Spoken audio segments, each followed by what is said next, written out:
Garmaga, and thank you, Kihir. Welcome so much to, I suppose, our representatives here for the bystander programme from UCC in Cork, and also for our active consent in Galway. And thank you for the kind comments as well about the anti-bullying report, because that's one of the very first reports the Education Committee worked on, and it was very much.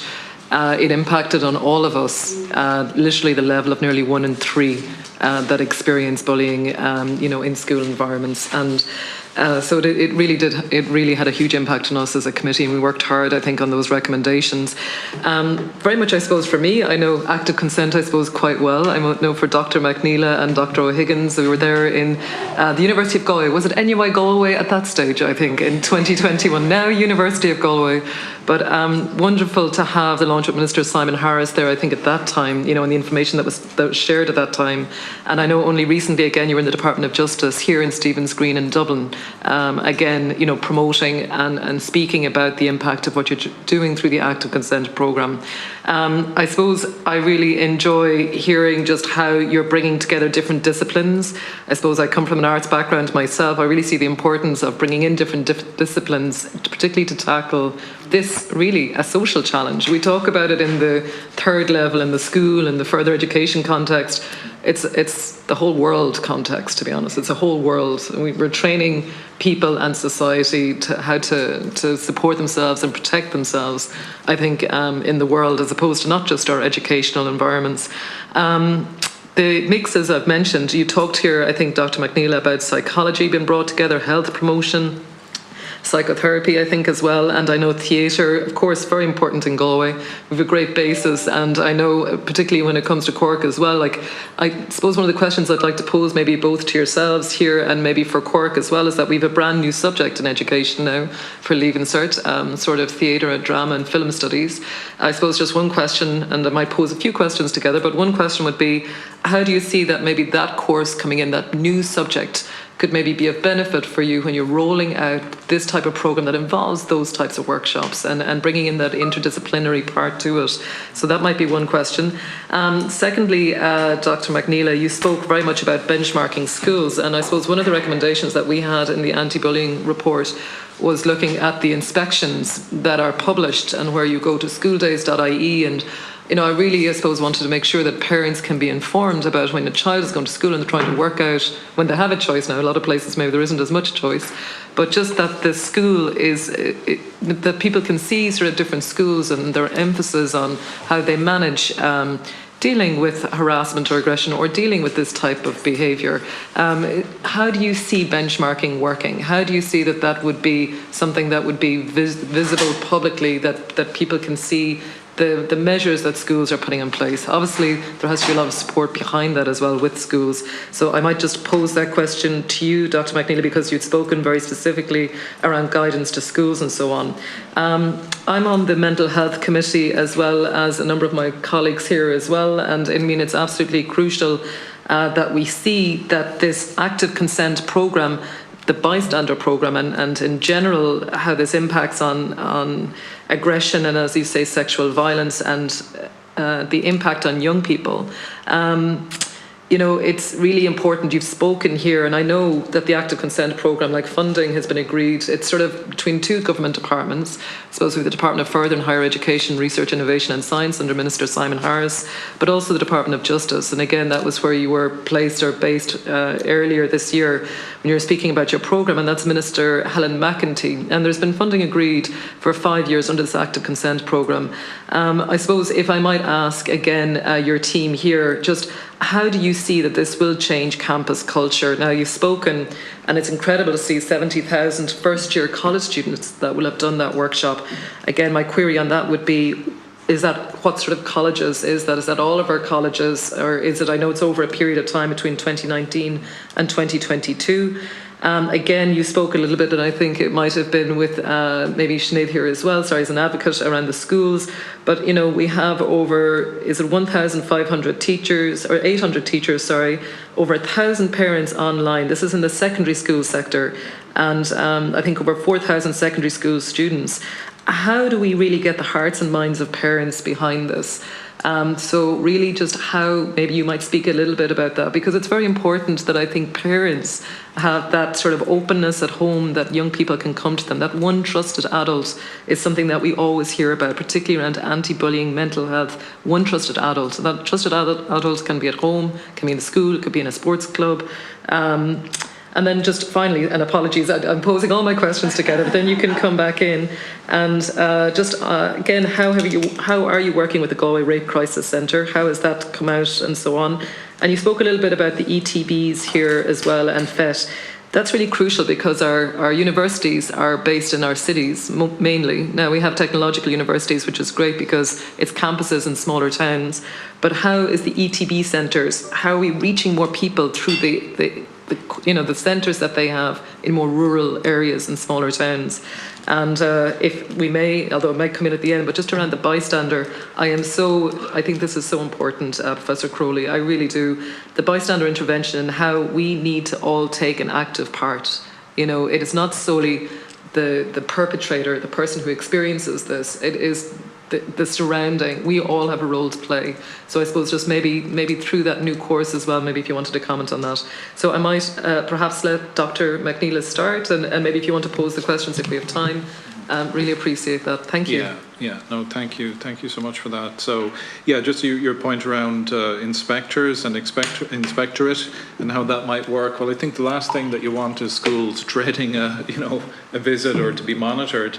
So the way that we've seen this work in higher education is for the HEA to take the lead in establishing the standards. So both Louise and I worked on the consent framework in 2019, and that led to the implementation programming that the HEA Centre then leads. So now each university each year has to report back on a set of key indicators. Mm-hmm. But they're large institutions, so I'm talking about something that would be doable by schools. But I do think there's comparisons there. So, for example, in each of the higher education institutions, now we have cross-disciplinary, cross-faculty committee, so that everybody can work together on agreed goals. I think sometimes there's benefits to that. There's lots of experts, etc. Sometimes there's disadvantages, like people are coming from completely different areas and you might never see each other except at that meeting. A school is a community.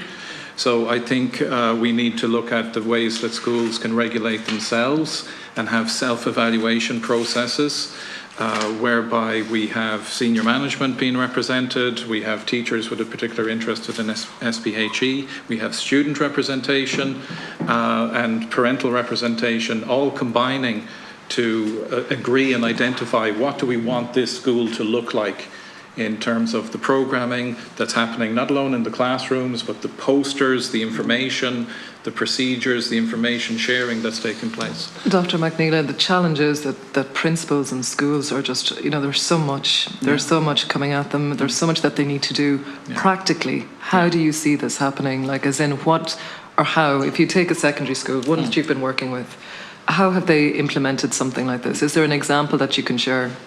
Yeah, because I think we have coverage in a large number of schools where individual teachers are cooperating with us. Okay. Then in a smaller number of schools, it's probably working with these as kind of case studies or pilots in order to show how this is possible. But ultimately, we want a step-by-step, simple self-evaluation process, but where communication is key. But Siobhan, have you an example around that? Or? So working with DESH schools, it's about working with everybody from the principal down to the secretary and the janitor. So we've done whole school workshops with everybody there. So 45 people from one particular school attended a workshop an afternoon. So it was tabled for 3 hours, it went on for 4 hours, and nobody left. So that was good. So it was looking at the issues, but looking at how they would all feel confident to deal with those issues if someone disclosed to you, but also how to build in positive ways to give young people the skills they need to actually be able to communicate with each other in positive ways, as well as understanding the negatives. You have to go for the positives, because every young person, as they're going from being a child to being an adult, wants to know how to explore and express their sexuality in safe and mutually enjoyable ways, going forward and consensual ways going forward. And every parent actually wants their children eventually to make them grandparents. So, you know, it's not now, but eventually you want to be a grandparent. So how are you going to ensure that with your children? So it's about working with everybody, because it could be the secretary. Somebody comes in, I couldn't come in yesterday because this happened to me at home, and how do they deal with that? Then you've got essentially like a tiered level of, you know, engagement. Really, for somebody to attend an awareness session could be enough to prompt them to direct on to somebody else. But we do need to be able to go up the tiers to say, well, now here's somebody who has received some training or is a contact point with a professional in terms of trauma-informed care.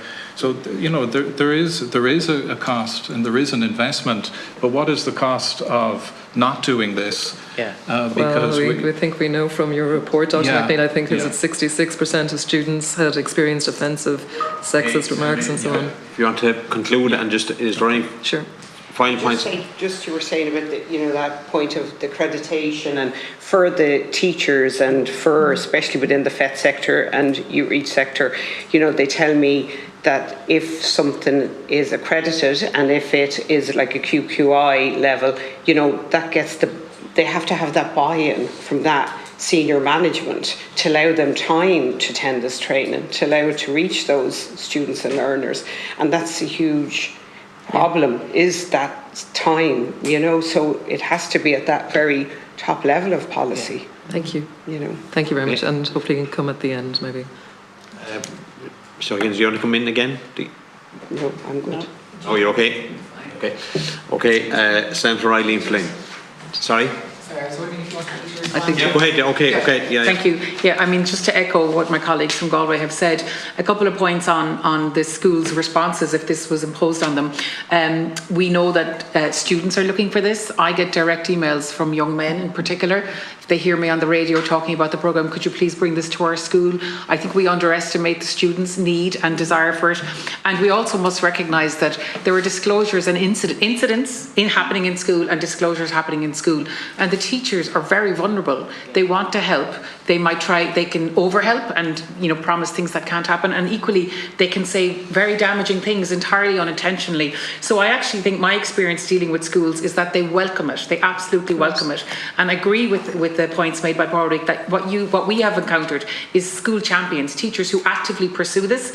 And then when you have those teachers who will look at rolling it out, and then it's really important that everybody else who could be potentially in receipt of a disclosure is supported, because the minute we start delivering training, young people are saying, this happened to me, I never knew it, I thought it was my fault, I didn't consent, and they come forward. So we have to be very careful in terms of risk management when we respond. Just a couple of other very quick things. In terms of mental health, another key element of the training is supporting young people to be allies, because we also know from national and international research that young people are most likely to tell another young person. And what do you do if you're 15 and your friend tells you they've been sexually assaulted? So that person then is also suffering and dealing with that. So we need to empower them with the language and the capacity to be pathways to get to know where to go, to provide them with information on how to support others, support themselves, and to get to the necessary resources.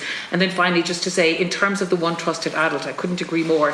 And that's why it's important that this training, I know it's beyond your remit, we're in sports clubs and we're in youth groups, and we do have one trusted adult coming forward to deliver that. And that all of community piece, I'll finish on this, is we work with Nina as a town. We've been in the schools, and a wonderful man called Marnie O'Regan contacted me, and the whole of Nina town, if you were to drive down, they have, it's called Choose Respect at Nina, and all the shops and the chemists and the businesses and the schools, the sporting fields, have you seen them? They have the big banners, and the whole community is bought into it. So then if something happens, people will turn around and say, that's the behaviour we don't want. And it's that collective raising of the voice of objection, which means that then what would be normalised is the expectation of respect rather than the silence that encourages and facilitates any kind of a false consensus that behaviour is okay. So we see it happening in the community and broader society context, and it's really powerful to see it from the young to the old. Well done, well said. Thank you very much. And